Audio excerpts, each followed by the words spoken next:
الذين يمشون على الأرض حونا وإذا خاطبهم الجاهلون قالوا سلاما والذين يبيتون لربهم سجدا وقياما صدق الله مولانا العظيم وبلغنا رسوله النبي القوي الأمين ونحن على ذلك لمن الشاهدين والشاكرين والحمد لله رب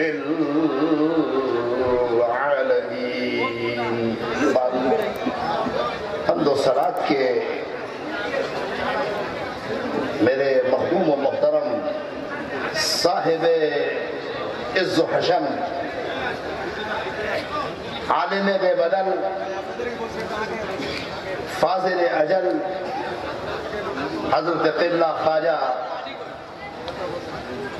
محمد عارف مقدس اللہ العلی نے مجھے حکم دیا تھا کہ اس عرس بابرکت کی تقریب میں حاضری دی. اور آج جس ولی کامل قدوۃ الکاملین زبدۃ العارفین سراج السالکین مصباح المقربین غواص بحر معرفت شہباز طریقت حضرت خواجہ احمد شاہ نقش بندی رحمت اللہ تعالی علیہ کا عرس بابرکت ہے. اور پھر اتفاق یہ کہ اور ان کے فرزند جلیل عالم نبیل فاضل جلیل قدوۃ الکاملین زبدۃ العارفین حضرت خواجہ ابو طاہر نقش بندی رحمت اللہ تعالی علیہ کا بھی عرس ہے. اور کتنی بڑی بات ہے کہ باپ اور بیٹے دونوں ایک تاریخ پر ملے. اور پھر مجھے ابھی اس بات کا بھی انکشاف ہوا کہ حضرت خواجہ طیب الاسلام اور حضرت خواجہ ابو الخیر علیہ الرحمت والرضوان ان کے بھی عرس کی تاریخ ہے.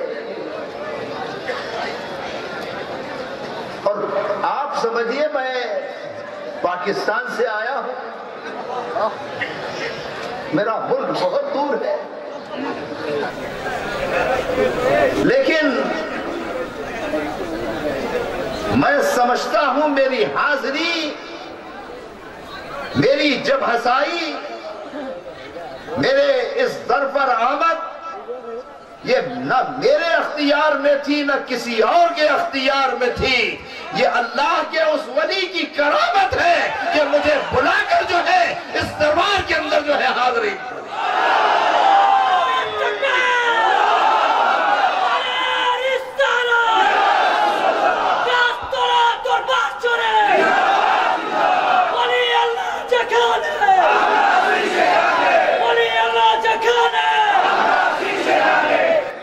کتنا بڑا مالدار ہو, کوئی کتنا بڑا سرمایہ دار ہو, کوئی کتنا بڑا عہدے دار ہو, کوئی کتنا بڑا جو ہے صاحب وجاہت ہو, اس کی طاقت نہیں ہے, اس کی مجال نہیں ہے کہ وہ کہیں جائے جب تک کہ بلانے والا نہ بلائے. حضرت صاحب عرس کا یہ دبدبہ ہے, یہ جلال ہے, یہ حیات ہونے کی دلیل ہے کہ انہوں نے مجھے جو ہے روک کر اپنے دربار میں بلایا. میں تصور نہیں کر سکتا. ایک ہندی شاعر نے کہا کہ کر کانپے لیکھن لیگے روم روم تھرائے سدھ آئے چھاتی پھاٹت پاتی لکھی نہ جائے. کر کانپے قلم لرزتا ہے, لیکھن لیگے تحریر بگڑتی ہے، سدھ آئے ہوش آتا ہے، سینہ پھٹتا ہے، پاتی لکھی نہ جائے، ہندی میں پاتی کہتے ہیں خط کو، میں خط کیسے لکھوں؟ محبوب کو کہہ رہے ہیں، جواب آتا ہے سجنی پاتی تب لکھو جو پیتم ہو پردیس، سجنی پاتی تب لکھو جو پیتم ہو پردیس، تن میں من میں پیا براجے بھیجو کدے زمین۔ سبحان اللہ۔ اے میرے محبوب، خط تو اس وقت لکھا جاتا ہے جب عاشق اور محبوب میں جدائی فاصلوں کی ہو جائے۔ یہاں تو تن میں، جسم میں، من میں، خیال میں، تصور میں، عقل میں، ہر جگہ جو ہے تیرا محبوب بس رہا ہے۔ خط لکھنے کی ضرورت نہیں ہے، بس تصور کی ضرورت ہے۔ تصور کی دنیا میں ڈوب جا تو ان کے دربار میں پہنچ جائے۔ یہ دربار میں میری حاضری، اور حقیقت یہ ہے کہ اور ہندی شاعر نے کہا، تلسی داس ہے، کہ چاکی چاکی سب کہے، چاکی چاکی سب کہے، قلہ کہے نہ کوئی۔ یعنی جس چکی کے اندر آٹا پیستے ہیں اس کے دو پارٹ ہوتے ہیں، وہ قلے پہ لگی ہوئی ہوتی ہے۔ چاکی چاکی سب کہے، قلہ کہے نہ کوئی، جو قلے سے لگ رہے وہ کو بال نبی کا ہوئے۔ چکی کے دو پارٹ کے بیچ میں جو دانہ آتا ہے گیہوں کا پس جاتا ہے، مگر جو قلے سے لگ جاتا ہے اس کا بال بھی کا نہیں ہوتا۔ ان اللہ والوں کے دامن سے جو لپٹ جاتا ہے، خدا کی قسم خدائی اس کی ہو جاتی ہے۔ نعرہ تکبیر، نعرہ رسالت، اہل سنت والجماعت، اسطلہ دربار شریف، علامہ خواجہ عارف الرحمن طاہری نقشبندی مدظلہ العالی، خدائی اس کی ہو جاتی ہے۔ لوگ کہتے کیا ملتا ہے، کیوں آتے ہو؟ جاؤ مسجد میں اللہ اللہ کرو، تسبیح پڑھو، یہ مر گئے، ختم ہو گئے۔ میں ان عقل کے اندھوں سے کہتا ہوں قرآن کو، ان فہم و فراست سے پیدل لوگوں کو کہتا ہوں قرآن کو۔ تم کہتے ہو کیا ملتا ہے؟ آج اتنا بڑا مریدوں کا حلقہ، اتنا علماء کا مجمع، اس بات کی شہادت ہے، اس بات کی گواہی ہے، اس بات کا جو ہے ثبوت ہے کہ کچھ ملتا ہے تو آئے۔ کیا ملتا ہے؟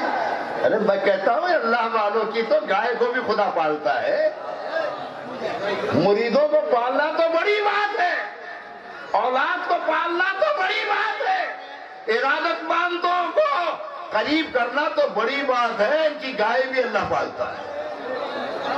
آپ کہیں کیسے؟ میں کہتا ہوں علماء تشریف فرما ہے، بنی اسرائیل میں ایک عامیل نامی شخص نے اپنے چچا زاد بھائی کو قتل کر دیا،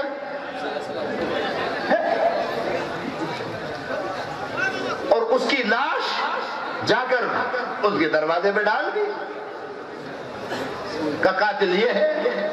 اب قوم موسیٰ کے پاس آئی کہ موسیٰ قاتل کا پتہ چاہیے، قاتل کون ہے؟ اب قاتل کا پتہ لگانے کے لیے قرآن کیا کہتا ہے؟ اس قال موسیٰ لقومہ ان اللہ یأمرکم ان تذبحوا بقرہ قالوا اتتخذنا ہزوا۔ موسیٰ نے کہا اللہ حکم دیتا ہے گائے کو ذبح کرو۔ اب گائے اور قاتل کے پتہ میں کیا جوڑ ہے؟ کہا ہم سے مذاق کر رہے ہو، استہزاء کر رہے ہو؟ کہا نہیں، گائے کو ذبح کرو۔ اب بنی اسرائیل نے کہا قالوا ادع لنا ربک یبین لنا، ماہیا، وہ گائے کیسی ہو؟ قالا انہو یقول انہا بقرۃ لا فارض ولا بکر اوان بین ذالک ففعلوا ما تؤمرون۔ گائے نہ بوڑھی ہو نہ جوان ہو، درمیانی عمر کی ہو۔ اب تھے تو ہٹ دھرم، تھے تو بلا کے ضدی اور آج بھی ضدی ہے۔ قالوا ادع لنا ربک، اپنے پروردگار سے موسیٰ کہے ما لونہا، اس کا رنگ کیسا ہے؟ پروردگار نے پھر وہی نازل کی، قال انہو یقول انہا بقرۃ صفراء فاقع لونہا تسر الناظرین۔ قرآن ہے کہ گائے پیلے رنگ کی ہو، آنکھوں کو بھاتی ہو اور دیکھنے میں خوشی محسوس ہوتی ہو۔ قالوا ادع لنا ربک یبین لنا ما ہی ان البقرۃ تشابہ علینا۔ موسیٰ ہم تو الجھ گئے، کتنی گائے تلاش کی، ایسا گئی تو نہیں، یہ گائے تو سمجھ میں نہیں آتی۔ بتا دیا کہ وہ نہ جوان ہو نہ بوڑھی ہو، بتا دیا کہ پیلے رنگ۔ اب موسیٰ وہ گائے بتا کہاں ملے گی؟ اپنے رب سے پھر کہیں ہمارا مسئلہ حل کر دے۔ قالوا ادع لنا ربک یبین لنا ما ہی ان البقرۃ تشابہ علینا۔ قال انہ یقول انہا بقرۃ لا ذلول تثیر الارض ولا تسقی الحرث مسلمۃ لا شیۃ فیہا۔ ارشاد ہوا اے موسیٰ ان سے کہے وہ گائے ایسی ہو کہ جس سے ہل نہ چلایا گیا ہو، کھیتی کو پانی نہ دیا گیا ہو، اس میں کوئی داغ دھبا نہ ہو، وہ ایسی گائے چاہیے۔ اب وہ گائے تھی کس کی؟ ایک اللہ کے ولی کی، اللہ اللہ، ایک اللہ کے ولی کی گائے تھی۔ میں نے جو کہا کہ اللہ کے ولی کے مرید کو تو اللہ دیکھتا ہے، اولاد کو تو دیکھتا ہے، مگر اللہ کے ولی کی گائے کو بھی اللہ پالتا ہے۔ اللہ کے ولی کی گائے کو بھی اللہ پالتا ہے۔ ایک گائے چھوڑ دی تھی اور بیٹے ماں سے کہا تھا جب بیٹا جوان ہو جائے تو کہنا جنگل سے لے۔ اب جنگل میں شیر ہے، چیتا ہے، گیدڑ ہے، وحشی جانور ہے، اللہ ان سے حفاظت کر رہا ہے، اللہ ان سے بچا رہا ہے، اس کو پال رہا ہے، اس کو رزق دے رہا ہے۔ اب یہ گائے لے کر آتا ہے اور ماں کو کہتا ہے ماں گائے تو مل گئی۔ کہا اچھا گائے مل گئی، کہاں؟ کہا جب بیٹا اب اس کو فروغ کر دے۔ اب بیٹا بازار میں آتا ہے، مگر یہ اتنا خیال رکھنا سودا جب طے ہو جائے تو مجھ سے پوچھنا، میرے پوچھے بغیر گائے کو سودا پکا نہ کرنا۔ بیٹا گیا، ایک شخص ملا، اس نے کہا 4 درہم میں جو ہے میں گائے خریدنا چاہتا ہوں۔ کہا ماں سے پوچھ لیتا ہوں۔ ماں کے پاس آیا اور ماں سے کہا کہ اماں گائے 4 درہم میں جا رہی ہے۔ ماں نے کہا بیٹا جا کر اس سے سودا طے کر، مگر پھر پوچھنے آنا، یہ قید ہے، یہ شرط ہے۔ بیٹا جب گیا تو اس نے کہا کہ گائے میں 6 درہم میں خریدتا ہوں۔ 4 سے 6 پہ آ گیا۔ کہا ماں سے پوچھ لوں پھر آؤں گا۔ پھر پہنچا، ماں سے پھر پوچھا، ماں کی قید لگائی۔ اب جا کر اس سے پھر کہا 12 دراہم میں خریدنا چاہتا ہوں۔ ماں سمجھ گئی کہ یہ کوئی انسان نہیں ہے، اللہ کا فرشتہ ہے۔ کہا اس سے پوچھنا کہ گائے کی قیمت کیا ہے، گائے کا معاوضہ کیا ہے۔ کہا بنی اسرائیل اس گائے کو تلاش کرنے آئیں گے یہ گائے جب وہ لینے پہ راضی ہو جائے تو کہنا یہ گائے ذبح کر لو، اس کے کھال میں سونا بھر کے دے دو، یہ اس کی قیمت۔ معلوم ہوا اللہ تبارک و تعالی اپنے ولی کی حفاظت بھی کرتا ہے، اس کے جانوروں کو بھی پالتا ہے، اس کا جانور بھی جو ہے وہ اس کی حفاظت میں رہتا ہے۔ اور یہ عقل کے اندھے کہتے ہیں کہ بھئی ڈھاکہ سے چاندپور کیوں چلے آئے،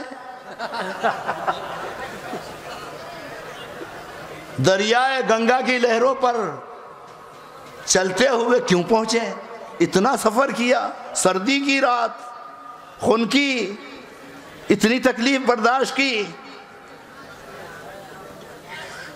اللہ اللہ، حضرت مولانا روم مثنوی شریف میں فرماتے ہیں بایزید بستامی، چٹاگانگ میں جن کا چلہ ہے،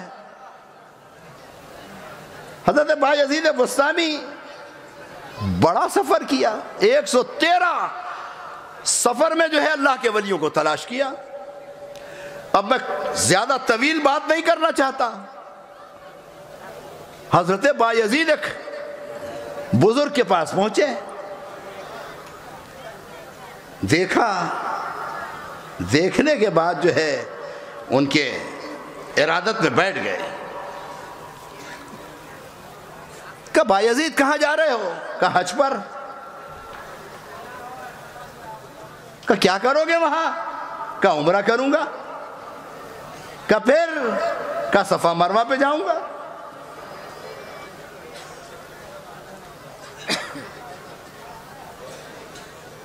حضرت بایزید بستانی کو ان اللہ کے ولی نے کہا کہ کعبہ را یک بار بیتی گفت یار، کعبے کو اللہ نے قرآن میں ایک مرتبہ کہا یہ میرا گھر ہے۔ ہاں، کعبہ را یک بار بیتی گفت یار، گفت یا ابدی مرا ہفتاد بار۔ اے بایزید، کعبے کو اللہ نے ایک مرتبہ قرآن میں کہا میرا گھر ہے، اور مجھے 70 مرتبہ پکارا کہ یہ میرا بندہ ہے۔ کہا میرا طواف کر، میرے گرد گھوم، میرے ہاتھوں کو بوسہ دے، میری پیشانی کو چوم۔ اے بایزید، نکو در حج، یہ تیرے حج سے بہتر ہے۔ اور اسی لیے عزیزان گرامی، مولانا روم مثنوی میں ایک اور واقعہ تحریر فرماتے ہیں تو ابراہیم ادہم کا، کہ ابراہیم ادہم بلخ، بخارا، ترکستان کی حکومت تھی، اقتدار تھا۔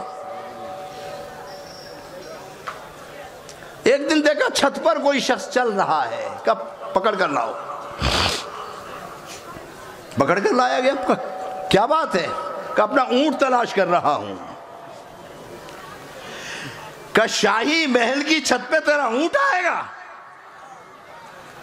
کب؟ ابراہیم، پھر خدا بھی تجھے یہاں نہیں ملے گا، تو خدا کو یہاں تلاش کر رہا ہے۔ بس ابراہیم ادہم نے حکومت کو چھوڑا، تخت کو چھوڑا، اقتدار کو چھوڑا، اور دریائے دجلہ کے کنارے آ کر جو ہے فقیرانہ گدڑی پہنی اور بیٹھ گئے، اور وہاں اپنی سوئی سے جو ہے، اب مولانا روم کہتے ہیں کہ دلق خود می دوختا سلطان جہاں، یک امیر آمد آ جانا کہا۔ حضرت ابراہیم ادہم اپنی گدڑی سی رہے ہیں، ان کا ایک وزیر وہاں آیا، اس نے دیکھا کہ یہ گدڑی سی رہے ہیں فقیرانہ، امیر از بندگان شیخ بود، شیخ را بشناس سجدہ کرد زود۔ وہ شیخ کو جانتا تھا، وہیں اس نے جو ہے اپنے سر کو زمین پر رکھا۔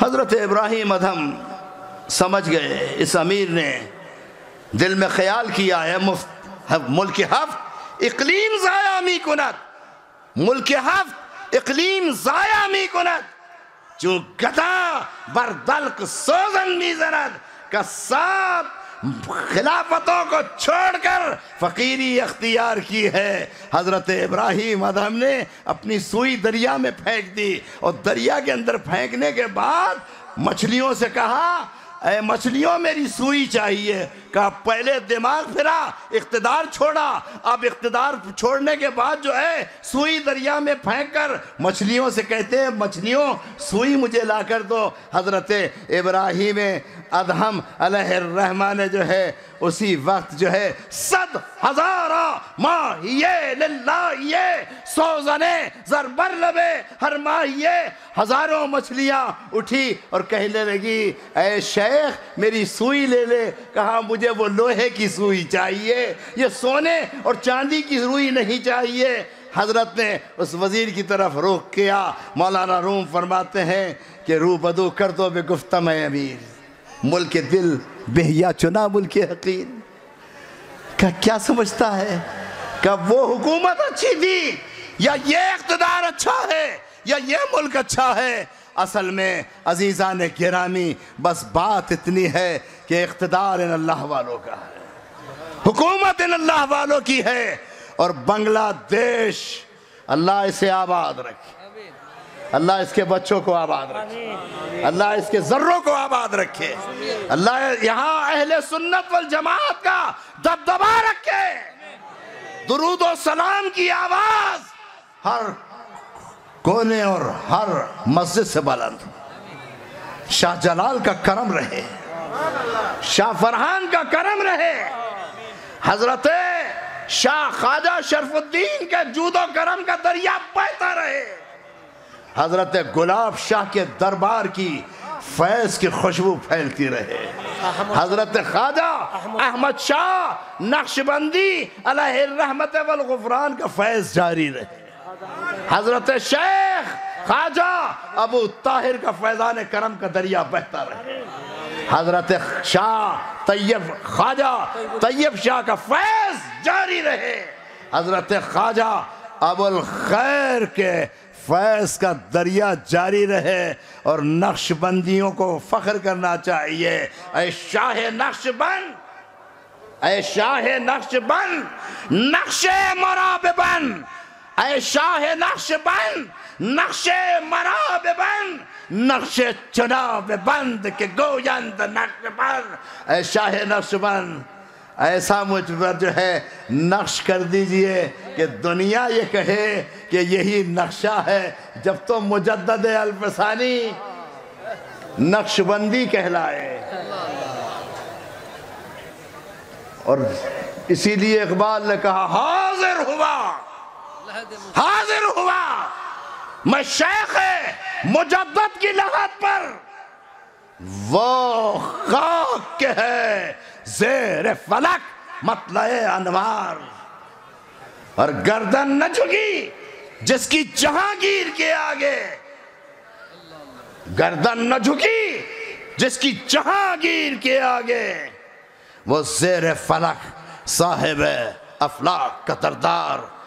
عزیزان گرامی بس میں انہی الفاظ کے ساتھ اجازت کا طلبگار ہوں، اس لیے کہ علماء کی ایک بڑی تعداد اور اشرفی تاج رکھنے والے سلسلہ عالیہ اشرفیہ سے میری بھی نسبت اس دربار سے رہی ہے، حضرت اظہار میاں اور حضرت مختار میاں۔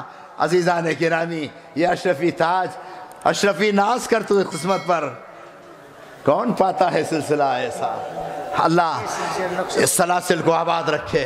مجھے چاندپور آ کر چٹاگانگ جا کر